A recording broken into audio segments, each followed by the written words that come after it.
In the beginning was the Logos, the Big Bang, the primordial Om. Big Bang theory says that the physical universe spiraled out of an unimaginably hot and dense single point, called a singularity, billions of times smaller than the head of a pin. It does not say why or how. The more mysterious something is, the more we take for granted that we understand it.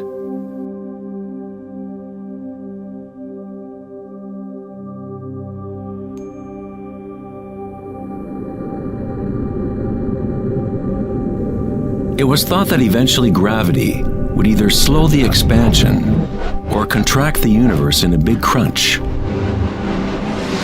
However, images from the Hubble Space Telescope show that the universe's expansion seems to be actually accelerating, expanding faster and faster as it grows out of the Big Bang. Somehow, there is more mass in the universe than physics predicted. To account for the missing mass, physicists now say that the universe consists of only 4% atomic matter, or what we consider normal matter. 23% of the universe is dark matter, and 73% is dark energy, what we previously thought of as empty space. It is like an invisible nervous system that runs throughout the universe, connecting all things.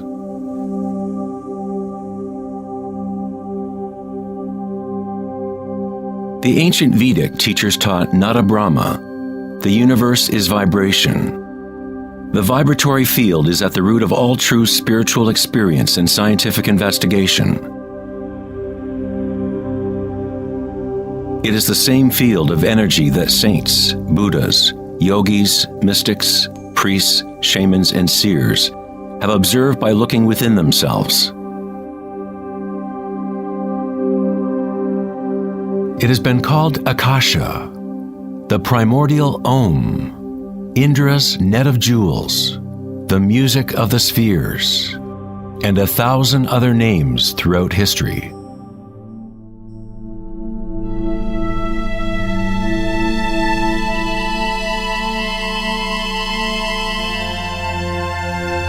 It is the common root of all religions.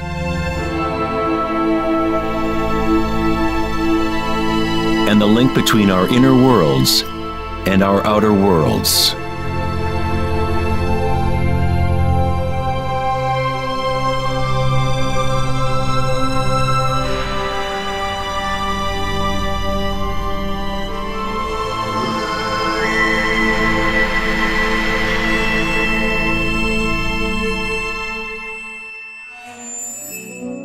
In Mahayana Buddhism in the 3rd century, they described a cosmology not unlike the most advanced physics of modern day. Indra's net of jewels is a metaphor used to describe a much older Vedic teaching, which illustrates the way the fabric of the universe is woven together. Indra, the king of the gods, gave birth to the sun and moves the winds and the waters. Imagine a spider web that extends into all dimensions. The web is made up of dewdrops, and every drop contains the reflection of all the other water drops. And in each reflected dewdrop, you will find the reflections of all the other droplets. The entire web in that reflection, and so on to infinity. Indra's web could be described as a holographic universe, where even the smallest stream of light contains the complete pattern of the whole.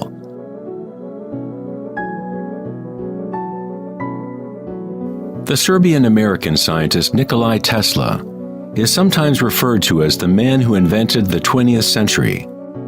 Tesla was responsible for discovering alternating current electricity and many other creations that are now part of everyday life.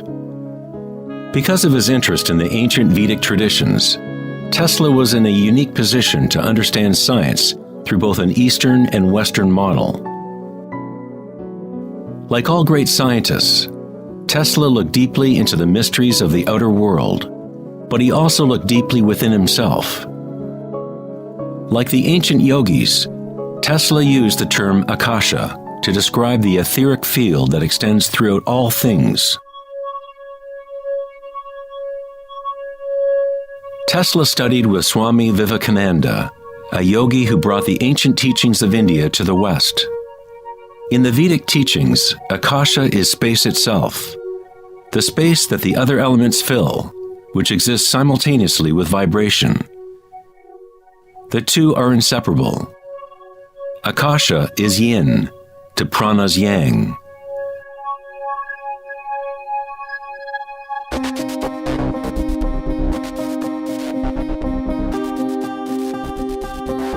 A modern concept that can help us to conceptualize akasha, or the primary substance, is the idea of fractals. It wasn't until the 1980s that advances in computers allowed us to actually visualize and reproduce mathematically the patterns in nature.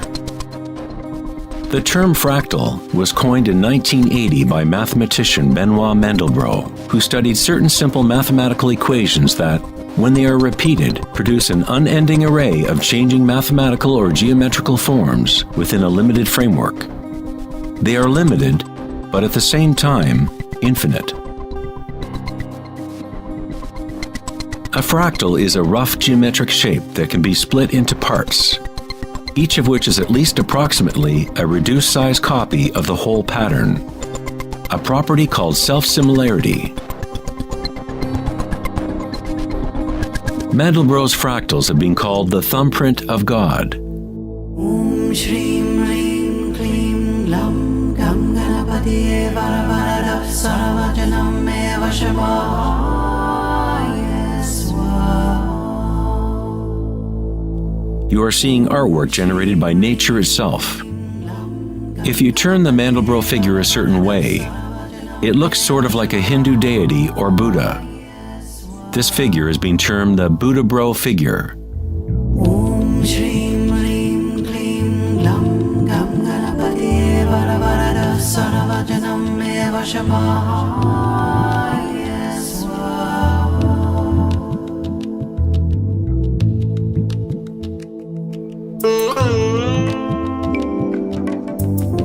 If you look at some forms of ancient art and architecture, you will see that humans have long associated beauty and the sacred with fractal patterns.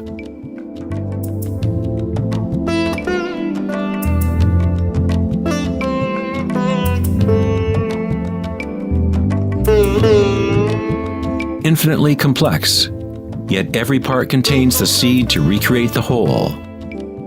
Fractals have changed mathematicians' views of the universe and how it operates. With each new level of magnification, there are differences from the original. Constant change and transformation occurs as we traverse from one level of fractal detail to another. This transformation is the cosmic spiral, the embedded intelligence of the matrix of time-space.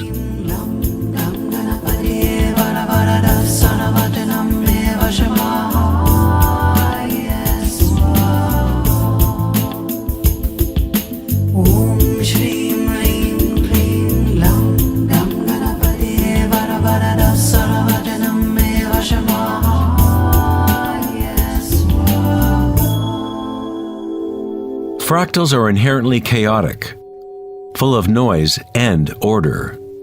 When our minds recognize or define a pattern, we focus on it, as if it is a thing.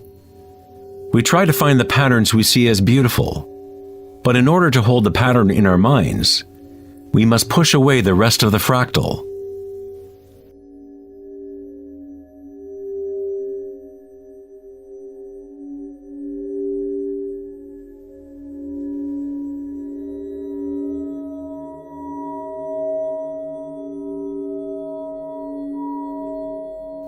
To comprehend a fractal with the senses is to limit its movement.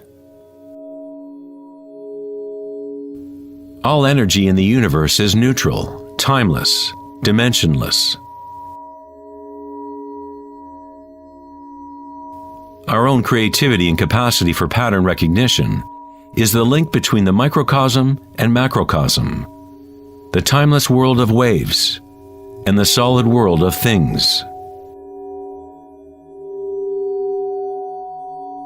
Observation is an act of creation through limitations inherent in thinking. We are creating the illusion of solidity, of things by labeling, by naming. The philosopher Kierkegaard said, "If you name me, you negate me." By giving me a name, a label, you negate all of the other things I could possibly be. You lock the particle into being a thing by pinning it down, naming it. But at the same time, you are creating it, defining it to exist. Creativity is our highest nature. With the creation of things comes time, which is what creates the illusion of solidity.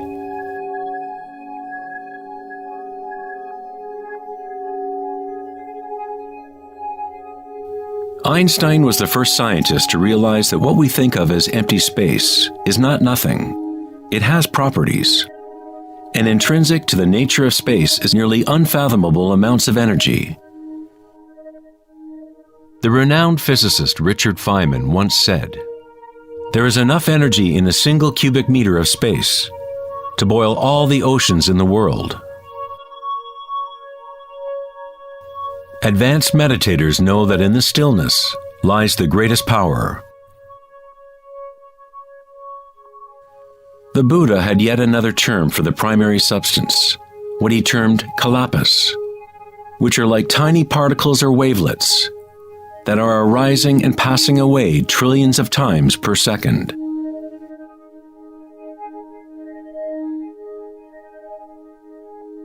Reality is, in this sense, like a series of frames in a holographic film camera, moving quickly so as to create the illusion of continuity. When consciousness becomes perfectly still, the illusion is understood, because it is consciousness itself that drives the illusion.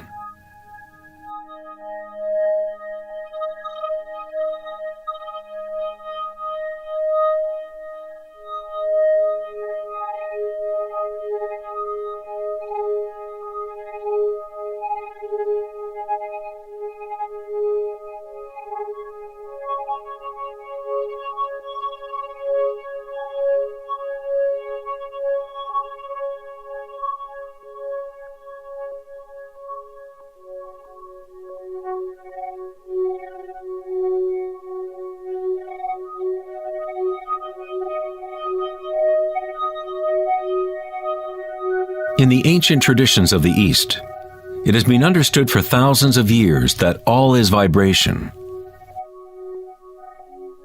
Nada Brahma, the universe is sound. The word nada means sound or vibration, and Brahma is the name for God. Brahma simultaneously is the universe and is the creator. The artist and the art are inseparable.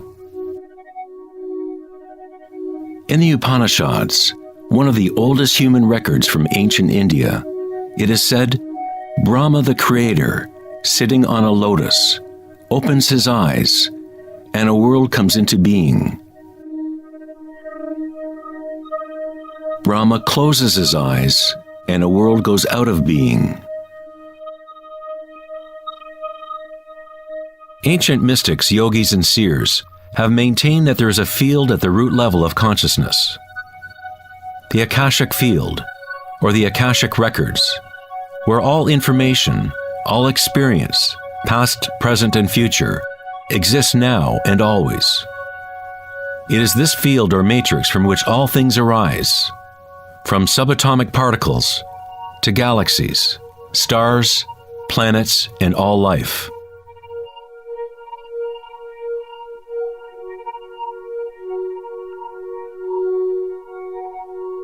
You never see anything in its totality, because it is made up of layer upon layer of vibration, and it is constantly changing, exchanging information with Akasha. A tree is drinking in the sun, the air, the rain, the earth. a world of energy moves in and out of this thing we call a tree. When the thinking mind is still, then you see reality as it is, all aspects together. The tree and the sky and the earth, the rain and the stars are not separate. Life and death, self and other, are not separate, just as the mountain and the valley are inseparable. In the Native American and other indigenous traditions, it is said that everything has spirit, which is simply another way of saying everything is connected to the one vibratory source. There is one consciousness, one field, one force that moves through all. This field is not happening around you. It is happening through you and happening as you. You are the you in universe. You are the eyes through which creation sees itself. When you wake from a dream, you realize that everything in the dream was you. You were creating it. So-called real life is no different. Everyone, everything is you. The one consciousness looking out of every eye. Under every rock.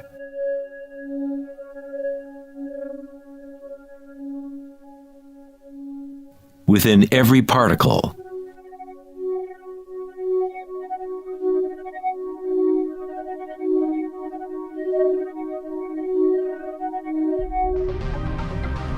International researchers at CERN, the European Laboratory for Particle Physics, are searching for this field that extends throughout all things. But instead of looking within, they look to the outer physical world. Researchers at the CERN laboratory in Geneva, Switzerland, announced that they had found the Higgs boson, or the God particle. The Higgs boson experiments prove scientifically that an invisible energy field fills the vacuum of space. CERN's Large Hadron Collider consists of a ring 17 miles in circumference, in which two beams of particles race in opposite directions, converging and smashing together at nearly the speed of light. Scientists observe what comes out of the violent collisions. The standard model cannot account for how particles get their mass. Everything appears to be made of vibration, but there is no thing being vibrated. It is as if there has been an invisible dancer, a shadow, dancing hidden in the ballet of the universe. All the other dancers have always danced around this hidden dancer. We have observed the choreography of the dance, but until now we could not see that dancer.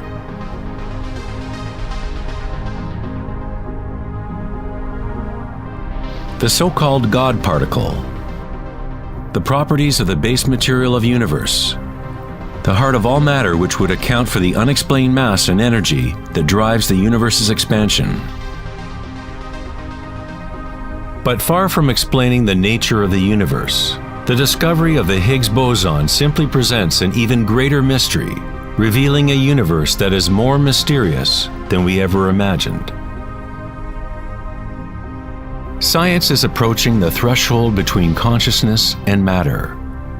The eye with which we look at the primordial field and the eye with which the field looks at us are one and the same.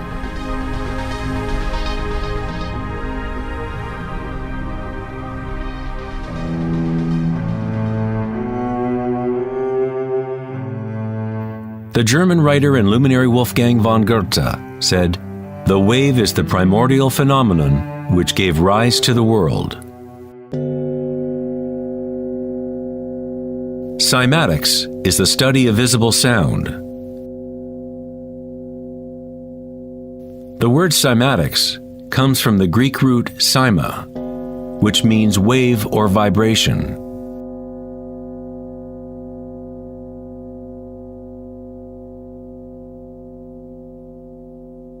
One of the first Western scientists to seriously study wave phenomena was Ernst Chladni, a German musician and physicist who lived in the 18th century.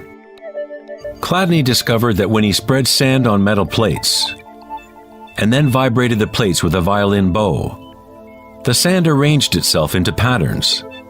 Different geometrical forms appeared depending on the vibration produced.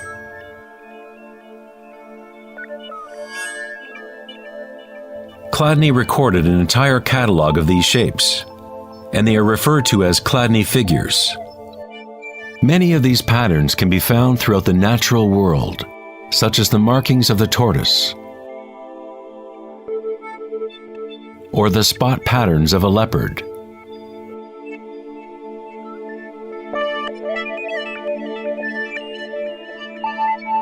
Studying Chladni patterns or cymatic patterns is one secret way in which high-end guitar, violin, and other instrument makers determine the sound qualities of the instruments they make.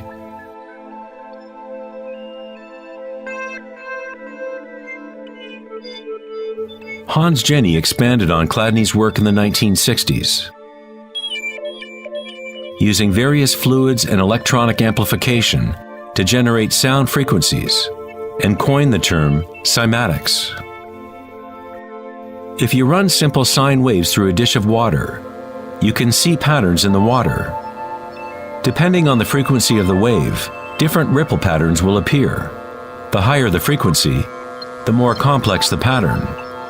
These forms are repeatable, not random. The more you observe, the more you start to see how vibration arranges matter into complex forms from simple repeating waves. This water vibration has a pattern similar to a sunflower.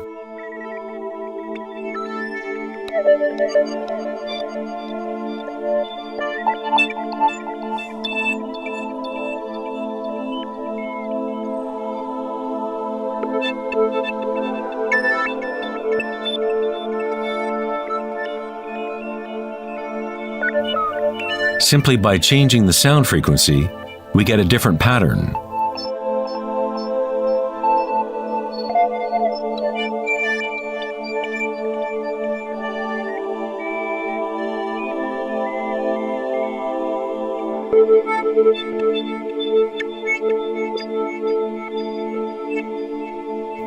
Water is a very mysterious substance.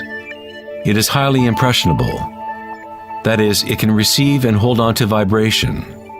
Because of its high resonance capacity and sensitivity, and an inner readiness to resonate, the water responds instantaneously to all types of sonic waves.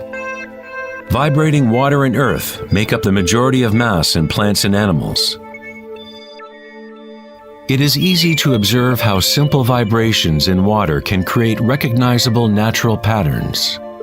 But as we add solids and increase the amplitude, things get even more interesting.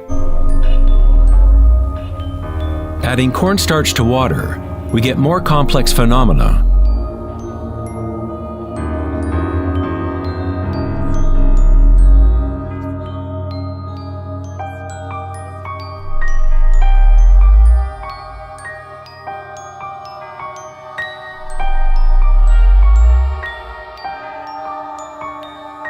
Perhaps the principles of life itself can be observed as vibrations move the cornstarch blob into what appears to be a moving organism.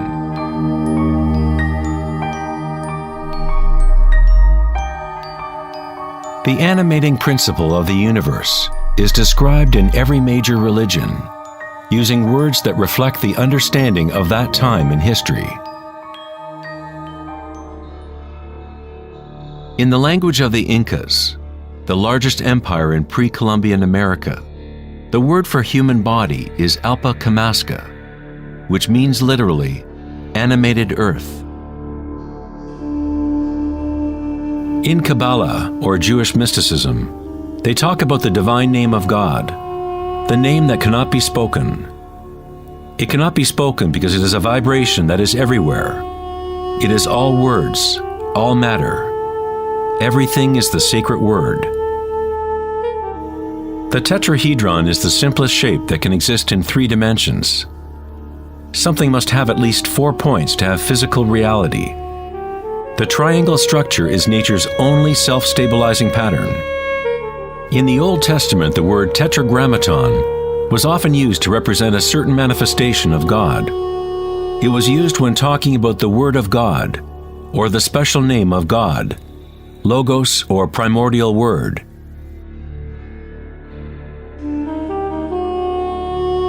The ancient civilizations knew that at the root structure of the universe was the tetrahedral shape.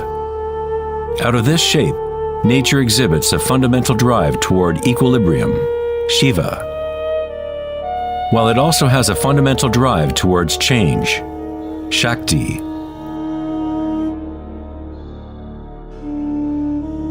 In the Bible, the Gospel of John usually reads, "In the beginning was the Word," but in the original text, the term used was logos. The Greek philosopher Heraclitus, who lived around 500 years before Christ, referred to the logos as something fundamentally unknowable, the origin of all repetition, pattern, and form. The Stoic philosophers who followed the teachings of Heraclitus identified the term with the divine animating principle pervading the universe.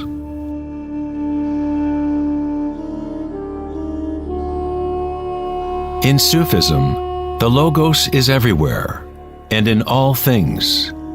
It is that out of which the unmanifest becomes manifest.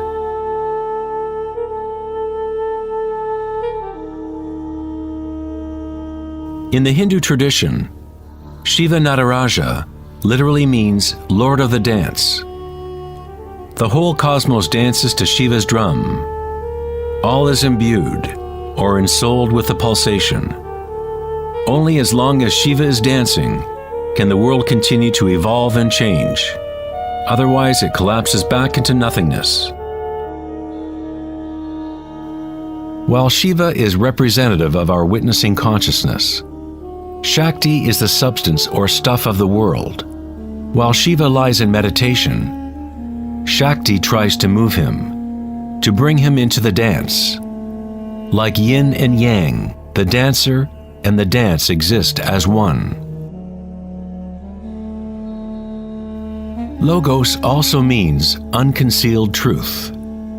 He who knows the Logos knows the truth. Many layers of concealment exist in the human world, as Akasha has been swirled into complex structures, concealing the source from itself. Like a divine game of hide and seek, we have been hiding for thousands of years, eventually forgetting about the game completely. We somehow forgot that there was anything to find. In Buddhism, one is taught to directly perceive the Logos, the field of change, or impermanence within oneself through meditation. When you observe your inner world, you observe subtler and subtler sensations and energies as the mind becomes more concentrated and focused. Through the direct realization of anicca, or impermanence at the root level of sensation, one becomes free of attachment to transient external forms. Once we realize there is one vibratory field that is the common root of all religions, how can we say, my religion, or this is my primordial Om, my quantum field?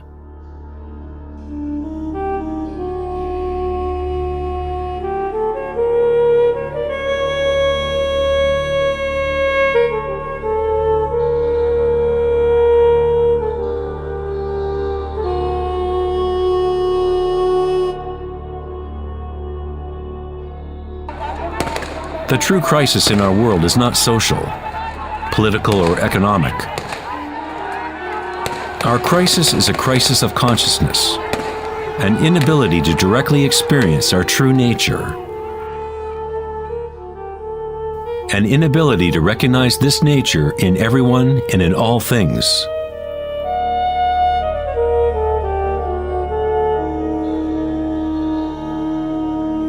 In the Buddhist tradition, the Bodhisattva is a person with an awakened Buddha nature. A Bodhisattva vows to help to awaken every being in the universe, realizing that there is only one consciousness. To awaken one's true self, one must awaken all beings.